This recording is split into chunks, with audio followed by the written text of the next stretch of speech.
주일 예배, 하나님 앞에 함께 예배하겠습니다.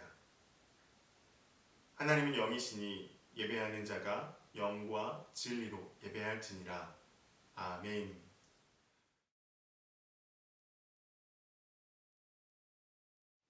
다 함께 사도신경으로 우리의 신앙을 고백하겠습니다. 나는 전능하신 아버지 하나님, 천지의 창조주를 믿습니다. 나는 그의 유일하신 아들, 우리 주 예수 그리스도를 믿습니다. 그는 성령으로 잉태되어 동정녀 마리아에게서 나시고 본디오 빌라도에게 고난을 받아 십자가에 못 박혀 죽으시고 장사된 지 사흘 만에 죽은 자 가운데서 다시 살아나셨으며 하늘에 오르시어 전능하신 아버지 하나님 우편에 앉아 계시다가 거기로부터 살아있는 자와 죽은 자를 심판하러 오십니다.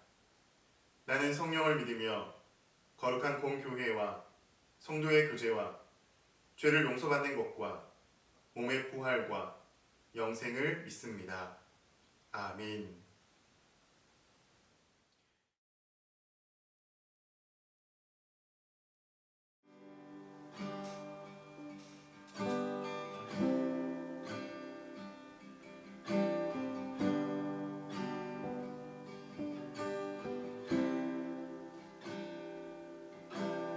아버지 사랑 내가 노래해 아버지 은혜 내가 노래해 그 사랑 변함없으시 거짓없으시 성실하신 그 사랑 상한 갈대 꺾지 않으시니 꺼져가는 등불 끄지 않니 그 사랑 변함없으시 거짓없으시 성실하신 그 사랑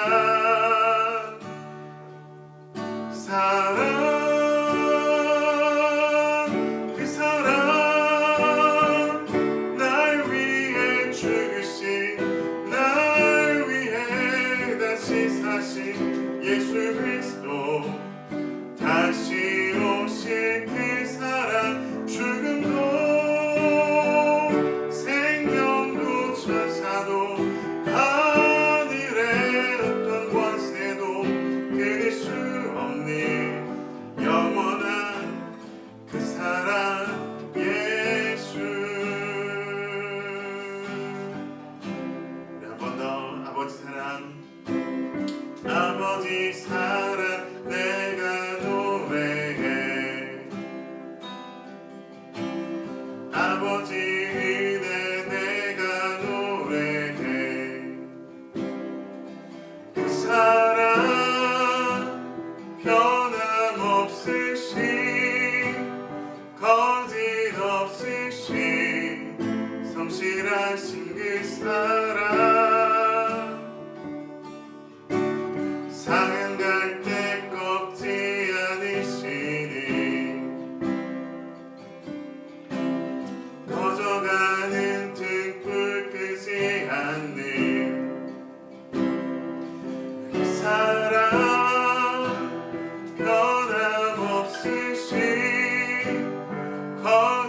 거짓없으시 성실하신 그 사랑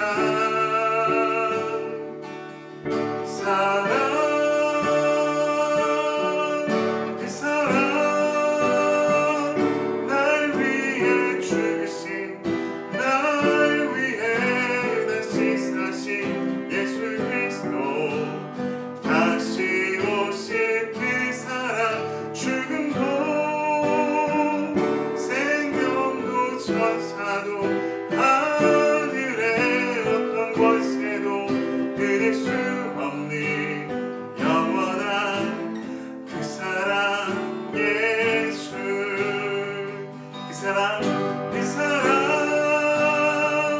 날 위해 죽으신 날 위해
이 산 위에 십자가 섰으니 주가 도나는 강한 표라 험한 십자가를 내가 사랑하는 주가 보혈을 흘림이라 죄 없은 이를 얻기까지 주의 십자가 사랑하리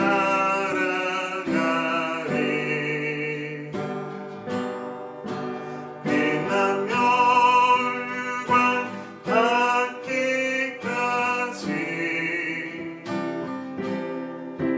험한 십자가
위해서 홍성호 장로님 기도하시겠습니다. 거룩하시고 전지전능하신 하나님 아버지, 우리의 온 마음과 정성을 다하여 하나님 아버지를 높이며 영광을 올려드립니다. 오늘도 거룩하고 복된 주일을 각자의 처소에서 영상 예배로 주님께 바치오니 저희들의 예배를 주님 기쁘게 헌명하여 주시옵소서. 지난 몇 년간 기승을 부리던 팬데믹도 이제는 많이 수그러지고 멀지 않아 거룩한 주님의 전에서 그리웠던 모든 성도들이 대면 예배로 다시 만나 함께 찬양하고 경배하는 그날이 속히 오도록 주님 역사해 주시옵소서. 하나님 아버지, 오늘 이 예배를 준비하면서 알게 모르게 봉사하는 여러 손길들 주님 기억하여 주시오며 그 귀한 헌신들이 하늘의 상급으로 이어지도록 주님 역사해 주시옵소서. 하나님 아버지, 어느덧 3월이 되고 재수요일부터 사순절이 시작되었습니다. 모쪼록 이 기간 동안 예수 그리스도의 십자가 고난을 깊이 묵상하고 회개와 경건한 삶을 통해 다가오는 부활절을 경건히 준비하고 자신을 성찰하는 귀한 기간이 되도록 주님 인도해 주시옵소서.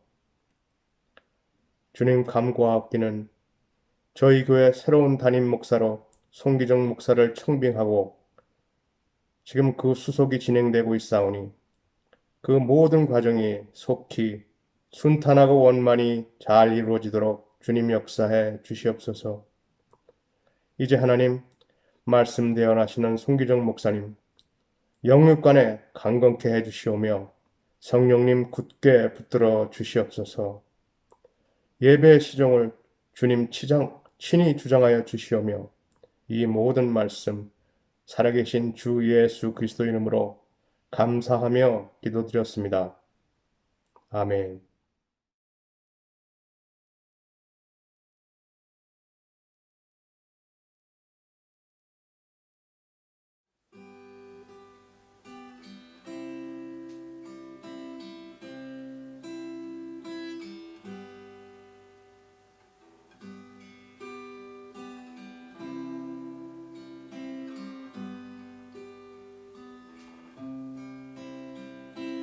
오 신실하신 주 내 아버지여 늘 함께 계시니 두려움없네 그 사랑 편찮고 날 지키시며 어제나 오늘이 한결같네 오 신실하신 주 오 신실하신 주 날마다 자비를 베푸시며 일용할 모든 것 내려주시니 오 신실하신 주 나의 구주 봄철과 또 여름 가을과 겨울 해와 달 별들도 다 주의 것 만물이 주 영광 드러내도다 신실한 주 사랑 나타내게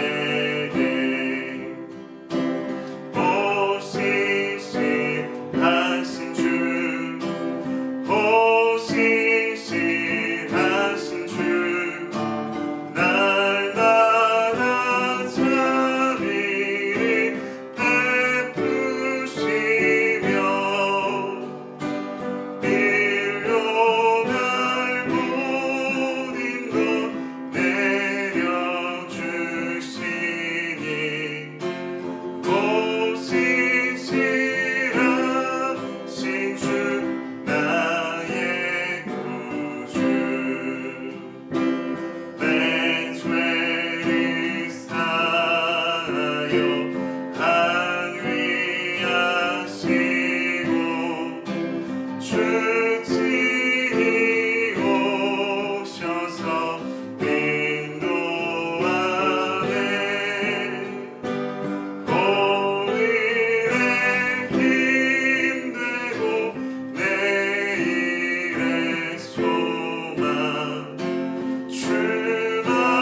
드려진 예물을 위해서 우리 다 함께 기도하겠습니다.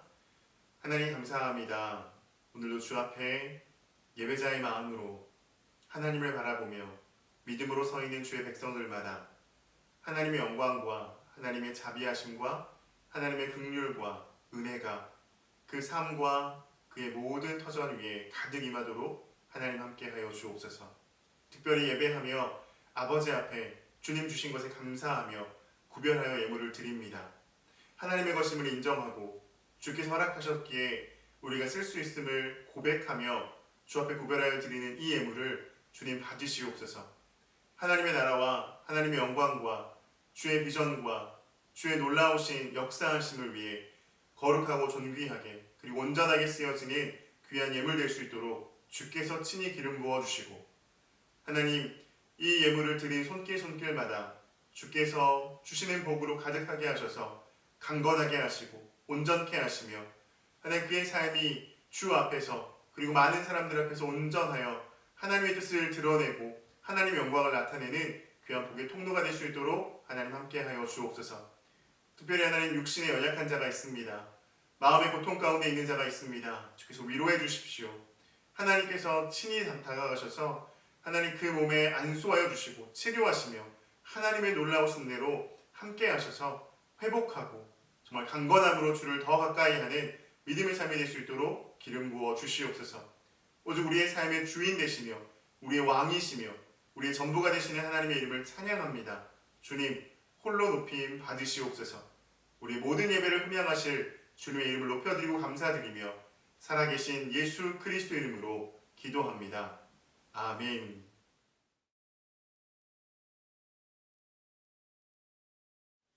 오늘 함께 나눌 말씀 보겠습니다. 오늘 함께 나눌 말씀은 마태복음 24장 40절에서 44절까지 말씀입니다. 마태복음 24장 40절에서 44절까지의 말씀 우리 함께 한 목소리로 봉독하겠습니다. 함께 읽겠습니다. 그때에 두 사람이 밭에 있음에 한 사람은 데려가고 한 사람은 버려둠을 당할 것이요 두 여자가 맷돌질을 하고 있음에 한 사람은 데려가고 한 사람은 버려둠을 당할 것이니라. 그러므로 깨어 있으라. 어느 날에 너희 주가 임할는지 너희가 알지 못함이니라. 너희도 아는 바니 만일 집 주인이 도둑이 어느 시각에 올 줄을 알았더라면 깨어 있어 그 집을 뚫지 못하게 하였으리라. 이러므로 너희도 준비하고 있으라. 생각하지 않은 때에 인자가 오리라. 아멘.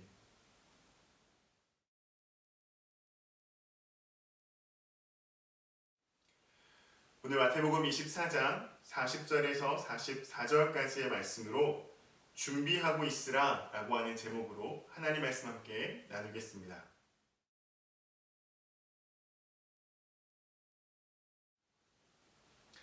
지난 주간에 한국에는 3.1절이 있었습니다. 그래서 벌거벗은 세계사라고 하는 한 프로그램을 보게 되었는데 우리나라의 주권이 일본에 의해서 어떻게 빼앗기게 되었는지 그 배경에 대한 이야기를 듣게 되었습니다. 그 시절은 미국에서였었는데 1858년에 만들어진 미일 수호 통상 조약이라고 하는 그 불평등 조약이 바로 시작이었습니다. 당시 미국은 영국이나 네덜란드, 프랑스 등 유럽의 나라들이 식민지를 만들며 세계로 나가는 상황을 보고 미국도 아시아로 진출을 하기 위한 발판을 마련하기 위해서 일본을 선택하였고 그렇게 일본에 도착해서 미일수호 통상 조약이라고 하는 불평등 조약을 맺었습니다. 당시 일본은 무기도 정치도 사회도 서구에 비해서 많이 뒤처져 있었던 상황이었고 미국의 배와 군대를 이길 수 있는 힘이 없었습니다. 몇 번 미국과 영국 등에 반발하여 공격을 하였지만 무참히 실패하게 되었고 이로 인해 서구의 문물을 받아들여 자신들도 부강한 나라가 되어야겠다라고 하는 그런 생각을 하게 되었습니다. 그래서 무기나 배, 군사훈련 등 많은 것들을 서구화해 나가기 시작합니다.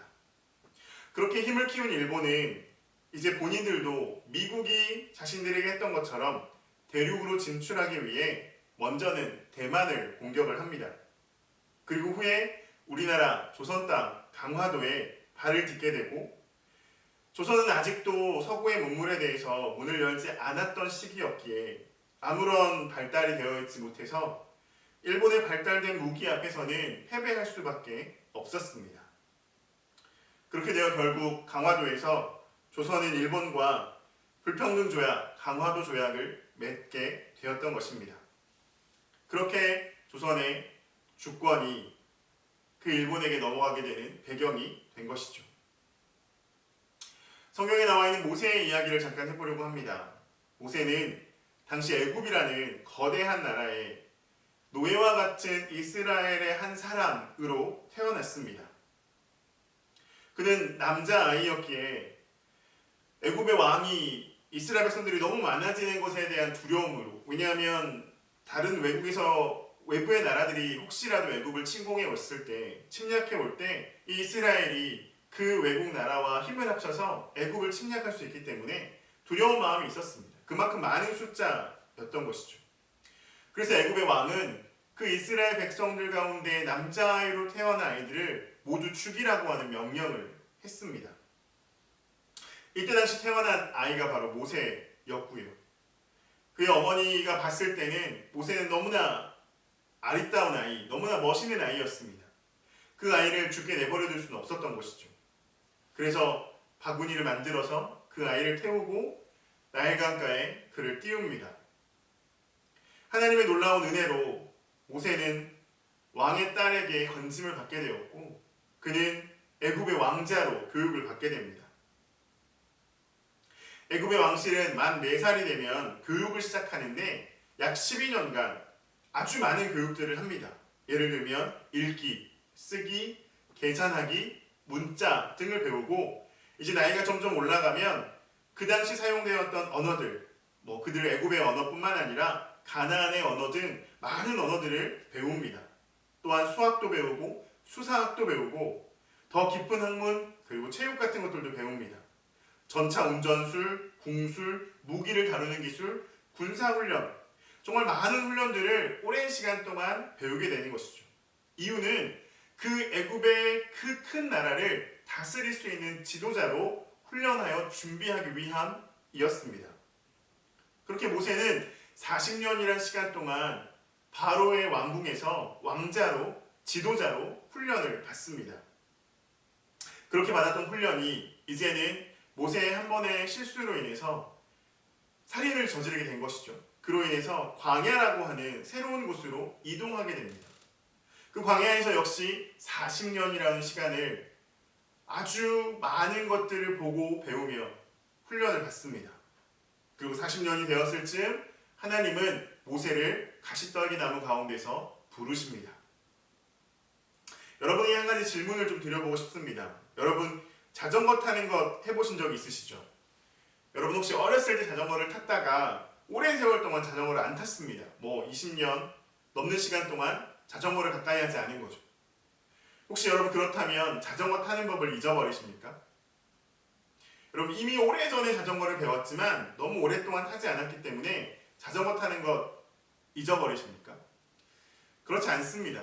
한번 배우면 그 다음 시작을 할 때 조금은 어색할 수 있을지 모르지만 잊어버리진 않습니다. 제가 처음 운전면허를 딸 때가 수동운전 면허를 땄습니다. 일종으로 트럭 가지고 운전면허를 땄는데 그 운전면허를 따고 나서 사실 수동운전을 할 기회가 거의 없었어요. 그렇게 20년이 넘게 이제 오토매틱으로만 운전을 했던 거죠.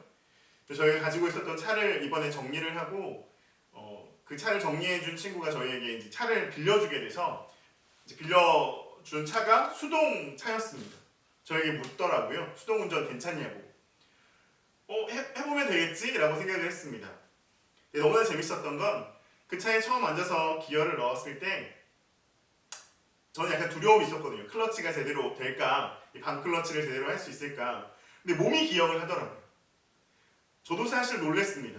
20년이 넘게 오토매틱만 운전을 했는데 이걸 몸이 기억을 하는구나. 이 반응을 몸이 하는구나 라고 하는 걸 다시금 느낄 수 있게 된 것이죠. TV의 한 프로그램에서 국대는 국대다라고 하는 한국의 TV 프로그램이 있는데 그 TV 프로그램에서 이제 옛날 정말 씨름 선수 하면 누구나 그 이름을 얘기했던 이만기 선수가 등장을 했습니다. 이만기 선수가 등장을 하는데 31년이 됐다라고 하더라고요. 은퇴를 한 지. 이만기 선수가 선수를 보내다가 은퇴를 하고 31년이 지난 거예요.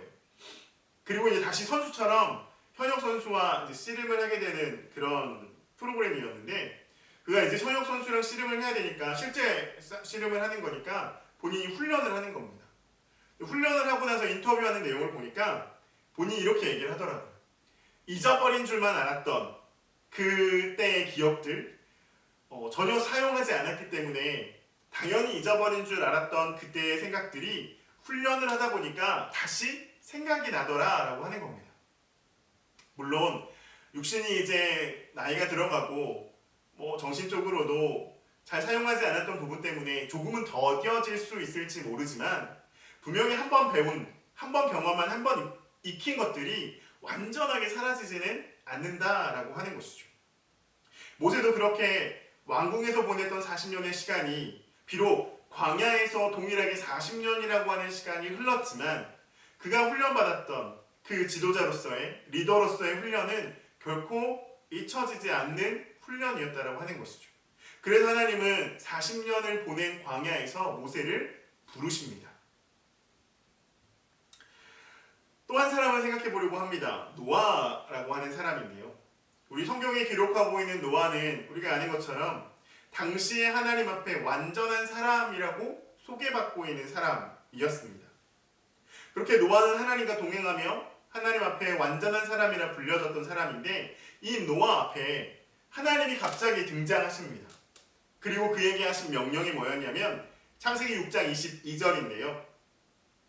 그 전에 이제 노아에게 하나님이 방주를 만들라라고 내가 이 땅이 너무나 악한 것을 보니 이들을 내가 심판해야겠다라고 말씀을 하고 방주를 지어라 라고 말씀을 했습니다. 노아에게. 그랬더니 노아가 이제 반응한 것이 창세기 6장 22절인데 노아가 이렇게 말합니다. 노아가 그와 같이 하여 하나님이 자기에게 명하신 대로 다 준행하였더라 라고 성경은 기록하고 있다는 것이죠.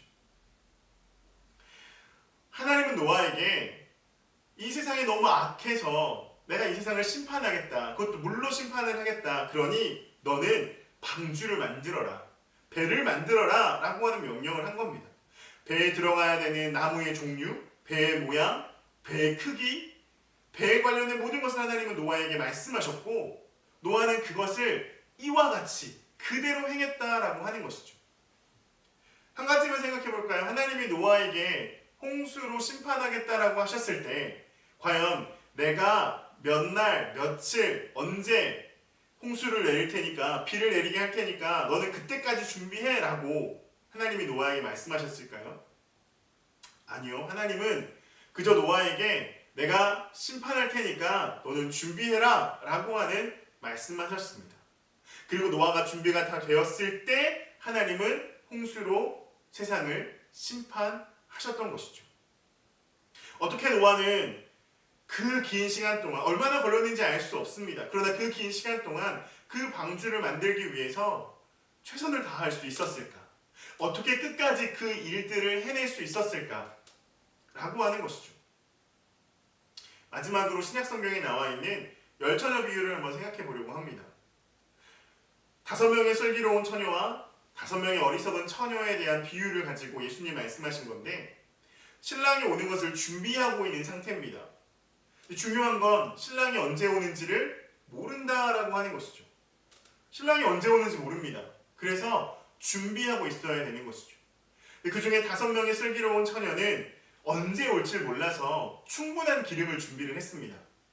그런데 어리석은 5 처녀는 언제 올지 모르지만 적당히 준비를 했습니다. 이 정도만 준비하면 되겠지.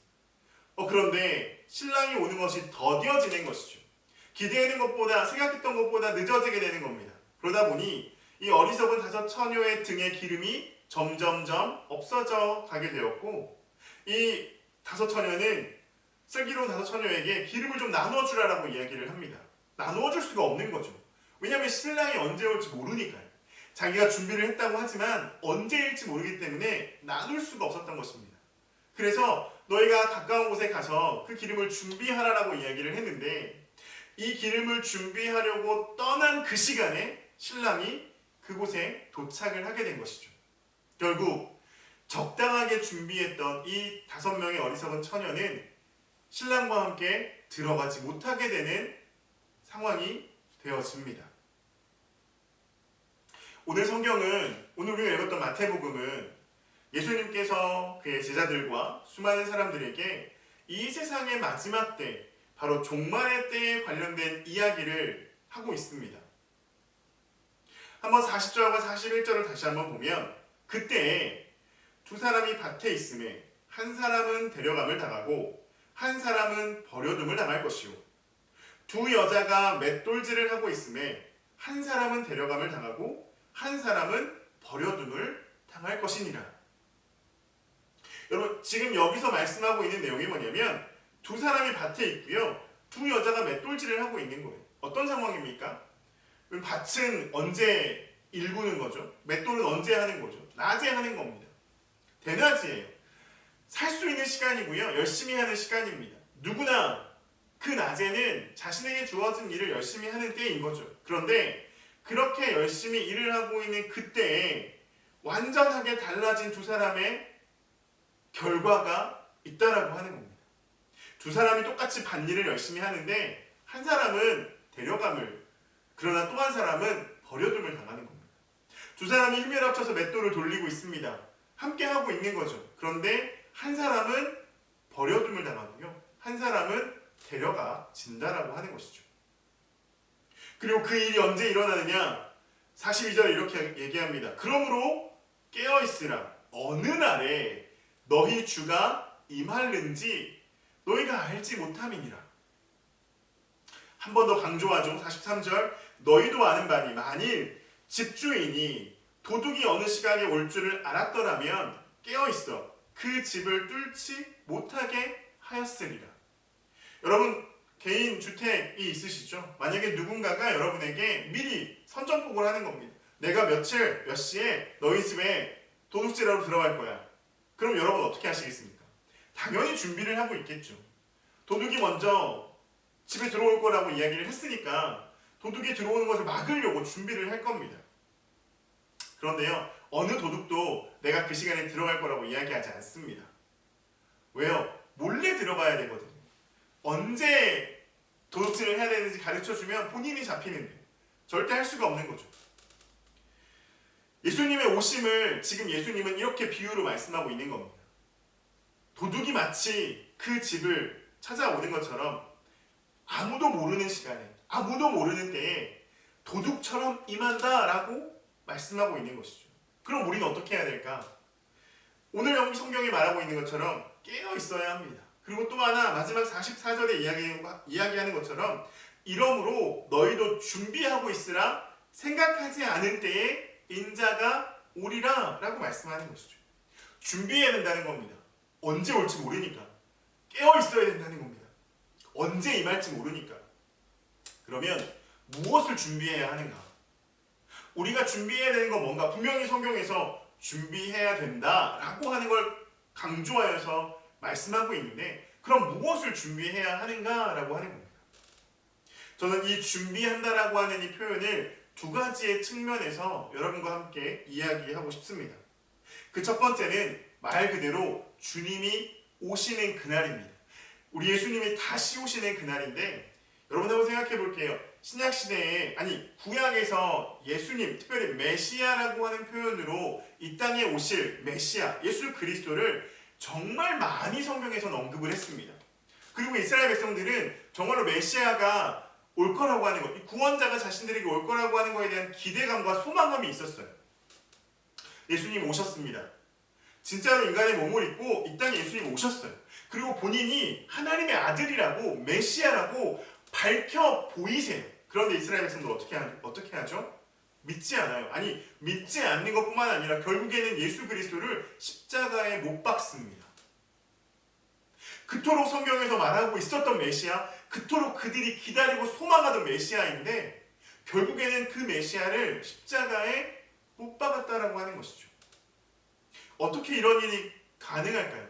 그토록 기다렸는데, 그토록 소망했는데.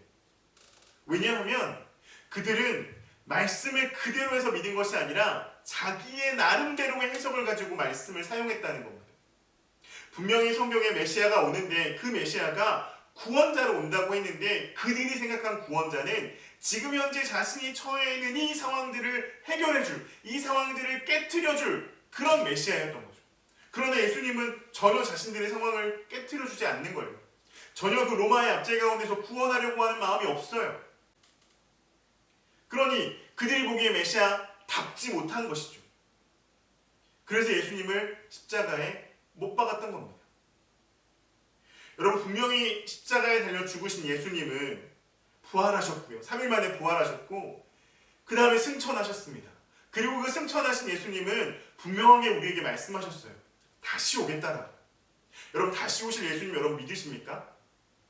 그러면 다시 오신다라고 약속하신 그 말씀에 대해서는 여러분 어떠십니까? 예수님 분명히 다시 오신다라고 말씀하셨어요. 우리는 그것을 믿어요. 그러면 그 말씀에 대해서 우리는 어떻게 하고 있느냐라고 하는 거죠. 우리는 준비하고 있어야 합니다. 언제 오실지 몰라요. 예수님이 언제 어느 시에 우리 가운데 올지 모릅니다. 예수님 말씀하시고 나서 벌써 2000년이 넘는 시간이 흘렀어요. 그리고 앞으로도 수천 년의 시간이 더 필요할 수도 있습니다. 그러나 내일 당장일 수도 있다는 거예요. 언제 예수님 오실지 아무도 모릅니다. 그러니 우리는 준비하고 있어야 하는 것이죠. 무엇을 준비해야 하느냐? 모세가 하나님의 부름을 받을 때처럼, 노아가 방주를 지었을 때처럼 우리가 지금 준비해야 하는 것은 바로 하나님의 일하심에 대한 믿음이라고 하는 거예요. 하나님이 우리 가운데 다시 오신다 약속하신 대로 오실 거다라고 하는 그 믿음을 가지고 우리는 오늘을 살아야 하는 겁니다. 우리에게 주어진 삶을 사는 것이죠. 밭에 나가서 일을 하는 겁니다. 맷돌을 돌려야 하는 겁니다.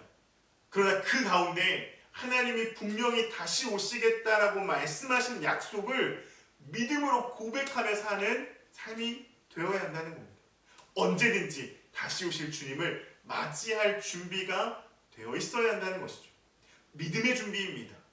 여러분, 이 믿음의 준비를 다시 한번 우리의 마음 가운데 불러일으키는 저와 여러분 되기를 소망합니다. 일어나야죠. 다시 준비해야죠. 지금까지 너무 시간이 더뎌져서, 아니 시간이 흘러가는 대로 내 삶을 맡겨놓아서 내가 그냥 주님 다시 오시겠다 약속하셨는데 그 말씀에 대해서 내가 전혀 반응하지 못하고 있었다라면 이제 다시 여러분 그 말씀에 반응하는 저 여러분 되기를 소망합니다. 우리 주님 다시 오신다 약속하셨습니다. 그리고 분명히 다시 오실 겁니다. 그때를 위해 준비된 저와 여러분 되기를 소망합니다.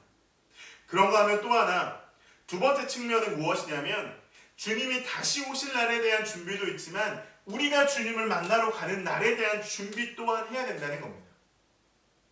여러분, 사람이 이 땅에 태어나면 이 세상에 살고 있는 모든 사람은 한 번은 죽습니다. 성경에 기록하고 있잖아요. 한 번 죽는 것은 사람에게 정해진 것이요 그 후에는 심판이 있으리라. 모든 사람은 한 번은 죽어요. 근데 그 죽는 때를 알고 계신 분이 혹시 계실까요? 아, 나는 몇 날 며칠 몇 시에 이 땅에서의 삶을 마감할 거야 라고 이야기하실 수 있는 분이 계실까요? 스스로 자기 목숨을 끊지 않는, 아니요, 그것도 사실은 쉽지 않아요. 누구도 자신이 언제 죽을지는 장담할 수 없습니다. 그러나 중요한 건 죽는다라고 하는 것이죠. 한 번은 죽을 수밖에 없습니다. 근데 중요한 건 한 번 죽는 것으로 끝이 아니라고 하는 거예요. 우리가 죽으면 우리의 모든 삶이 끝나나요? 아니요. 우리가 죽으면 우리는 심판대 앞에 섭니다. 바로 그 심판대는 예수 그리스도 앞에 서는 것이죠. 왜요? 예수 그리스도는 우리의 심판의 주로 오신다라고 말씀하셨거든요. 우리는 그 예수님 앞에 다시 서야 합니다. 예수님 만나야 되는 사명이, 예수님 만나야 되는 생명이 그 마지막에 결국 우리에게 주어져 있어요. 그러면 그 예수님 만났을 때 과연 우리는 무엇이라 답할 수 있느냐라고 하는 겁니다. 여러분, 만약에 오늘 밤에 여러분 생이 마감된다라면 여러분 어디서 눈을 뜨시겠습니까? 오늘이 여러분의 생의 마지막이에요. 오늘 밤에 눈을 감으면 여러분 생이 끝나요. 그리고 여러분 다시 눈을 떴을 때 여러분 분명히 여러분이 눈 뜨는 곳이 있을 겁니다. 여러분 어디서 눈을 뜨시겠어요? 바로 심판대 앞에서 눈을 뜹니다. 그러면 그 심판대 앞에서 심판하시는 주님께서 여러분에게 물으실 거예요. 내가 너를 천국에 들여보내줘야 하는 이유가 무엇이냐? 여러분 무엇이라 답하시겠습니까? 우리가 천국에 들어갈 수 있는 그 대답은 오직 예수 그리스도를 믿는 믿음뿐입니다. 예수 그리스도가 아니면 우리는 결코 천국에 갈 수 없습니다. 여러분 이 믿음이 여러분에게 있기를 소망합니다. 우리가 준비되어야 하는 것이 무엇이냐면 내가 죽어도 주 앞에 설 거라고 하는 것. 주님 다시 오시는 날도 내가 주 앞에 설 거라고 하는 겁니다. 우리는 하나님 앞에 예수 그리스도 앞에 서야 하는 존재예요. 그러면 그 서야 하는 존재가 준비되어 있어야죠. 마음의 준비를 하고 있어야죠. 믿음의 준비를 하고 있어야죠. 언제 주님 오실지 모르는데, 언제 내가 주님 만나게 될지 모르는데, 주님 만나는 그날 담대하게 주님 내가 이 땅에서 복음을 가지고 열심히 주님 믿으며 살았습니다. 열심히 하나님 사랑하며 살았습니다. 뭔가를 잘 만들었습니다. 아니에요. 믿음으로 살았습니다. 정말로 하나님의 오실 것을 믿음으로 기대하며 소망하며 하루하루를 살았습니다. 내가 나의 유익을 위해서, 나의 잘됨을 위해서, 세상에서의 나의 이름과 명성을 위해서, 나의 부귀 영화를 위해서, 아니요. 나는 주님의 말씀을 붙잡고 살았습니다. 주님을 향한 사랑을 가지고 살았습니다. 라고, 예수 그리스도에 대한 믿음을 가지고 살았습니다. 라고 당당하게 말할 수 있는 그런 믿음의 삶이 되기를 소망합니다. 주님이 우리를 다시 부르신 그날, 내가 주 앞에 서는 그날, 내가 세상의 것에 소리 기울이지 아니하고 사람들의 소리에 내 마음 쓰지 아니하고 오직 주만을 바라보며 믿음으로 담대하게 세상 가운데 주 예수 그리스도를 선포하며 믿음으로 서는 그런 믿음의 삶, 내가 그걸 살았습니다 라고 말할 수 있는 정말로 하나님 앞에 존귀한 믿음의 사람들 되기를 주님의 이름으로 축복합니다. 여러분 우리는 다 주님 앞에 서게 되어 있습니다. 어느 때인지 알지 못하지만 우리는 준비하고 있어야 합니다. 믿음의 준비, 주님 만날 준비, 주님과 함께 이 땅에서 정말 믿음으로 사는 그런 인생 되어야 하지 않을까요? 정말 믿음으로 하나님 바라보며 준비하는 저 여러분 모두가 되기를 축복합니다.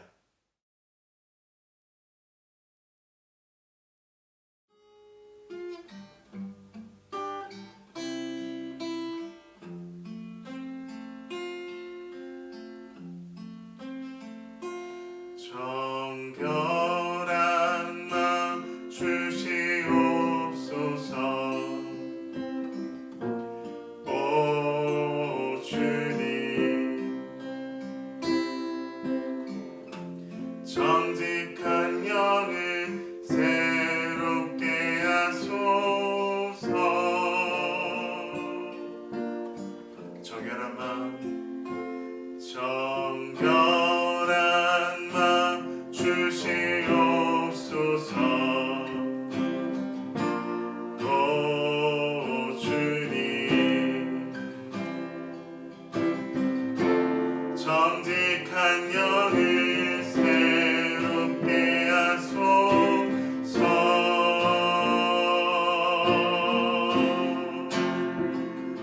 나를 주님 앞에서 멀리 하지 마시고 주의 성령을 거두지 마옵소서.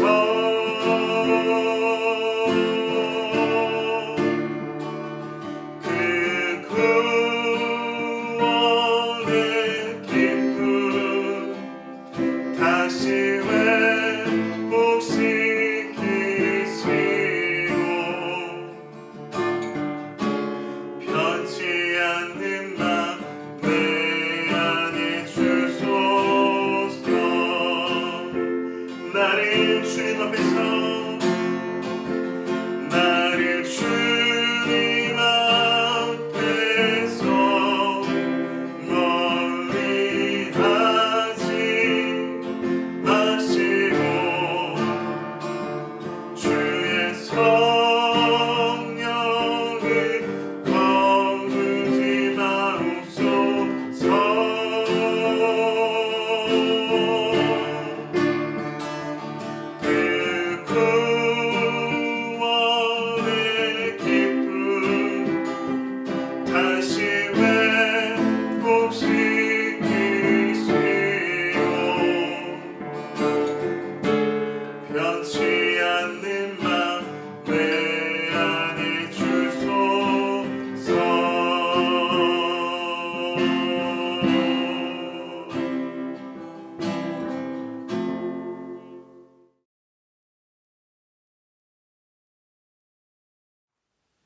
이제는 우리 주 예수 그리스도의 놀라우신 은혜와 아버지 하나님의 크고 극진하신 사랑하심과 성령님의 감화, 감동, 역사하심의 은혜가 주 예수 그리스도의 다시 오심을 기대하며 소망하며 우리의 인생의 마지막 날 주님 만날 것에 대한 기쁨을 가지고 주 앞에 믿음으로 준비하며 서 있기로 결단하는 우리 모두 위에 이제부터 영원토록 함께 하옵시기를 간절히 축원하옵나이다.